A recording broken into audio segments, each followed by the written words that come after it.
I'm quite happy to talk in front of lots of people and a microphone, but reading I'm not so good at. And then I think he was taking the mickey, but this morning my partner said, why don't you just sing everything? And then I was like, yeah, all right, I might do. And he's like, no, seriously, you've got a little bit more self-awareness than that. You're not just going to try and sing everything, are you? And then I thought, maybe I shouldn't, but I'd be quite happy to be talked into it. What do you reckon?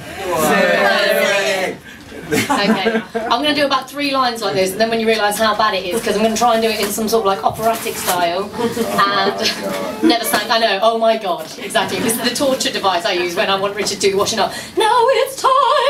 Oh, for God's sake. So anyway, right, I did choose a section that I wanted to read from, and hopefully this will give you no indication as to what the story is about at all, and then I'll probably go on to read a little bit when the shame actually kicks in. I've just got a bit of a jet lag when it comes to embarrassment, so here we go.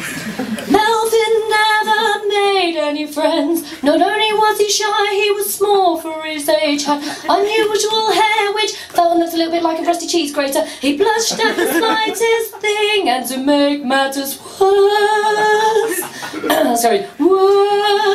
there were paving slabs that were more athletic than he. I have changed a few words there because some words didn't fit in, but anyway. He was an easy target, so preoccupied was he with his ruminations that he rarely noticed his classmates. Alright, there's not really much of a tune, but I am making this up on the spot, right? So just, stay with it. Thanks very much. Even when one dedicated peer sat down next to him and spent the entire double maths lesson chewing graph paper and spitting the tiny balls into Melvin's Oprah-esque cough. Right, so anyway, so this kid gets picked on quite a lot. I'm glad that the kids didn't start crying because that's a sure indicator he should stop, so maybe I'll just leave it there. So anyway, so this kid gets picked on a lot. His name's Melvin, and he makes friends with a tree. This is Melvin, this is his tree. The tree's called Fanta. That's her name. He made it up, but don't tell him. So anyway, where were we? Right, so he's got chewed graph paper in his hair. And it was only 4 hours later when, by happenstance, he caught his reflection in a shop window. And while he was rightfully disgusted, he was thankful to be on his way home and to have narrowly avoided another public blush fest. Although, as he expected, his next day at school was torturous. Melvin gets picked on quite a lot for the reasons that I sung about. If you didn't catch them, read the book. So on another occasion, oh no, it's this bit. Alright, on another occasion during English, he opened his dusty maroon exercise book while gazing out of the window and taking the flat of his palm, he creased the middle of the double page and rapidly he adopted the sleeves dark rosy hue. He had failed to notice that someone had stuck an unwrapped, though thankfully unused sanitary towel on the first available blank page. I know. Wing spread, blue square of super absorbency highlighted by the crudely scrawled, "This is the closest you'll ever get to a girl's knickers," exposed not just to him, but to the whole class, because Melvin, well, of course, sat at the front on his own.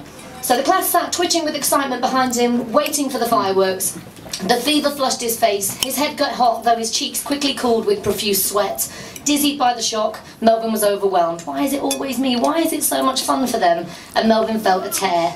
It's nature's bad joke that being embarrassed perpetuates embarrassment. Festering in his memory were hundreds of these episodes, and we all know one. There's one in every class. And it could have even been you, but he was that boy.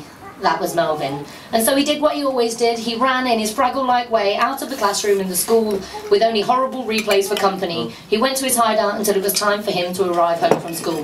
I love the fact that as I've been reading about Melvin's embarrassment, what I've just done has just slowly caught up with me and I've started to go a little bit red in the face, which I think is probably quite telling as to what this character's really about. The story was about magic. It's about magic in the everyday and about real life scenarios. All of these books are about this, and while there are lots of themes that come up as being quite apparent, one of the themes that I think is most obvious, especially when you look at the artwork that wasn't written into the brief, is that it's all about trees, and I love trees. I think trees are great, and that's why Melvin made friends with the tree. And I hope that you all enjoy reading stories from this book, and I'm sure that all of you will go home remembering something hopefully positive about this book launch. And I just also wanted to thank everybody that was a part of this and made this happen, because it's the first time I've ever seen my own name in print, and that's really, really cool. Yeah. Thank you very much to everybody who made Gramophone.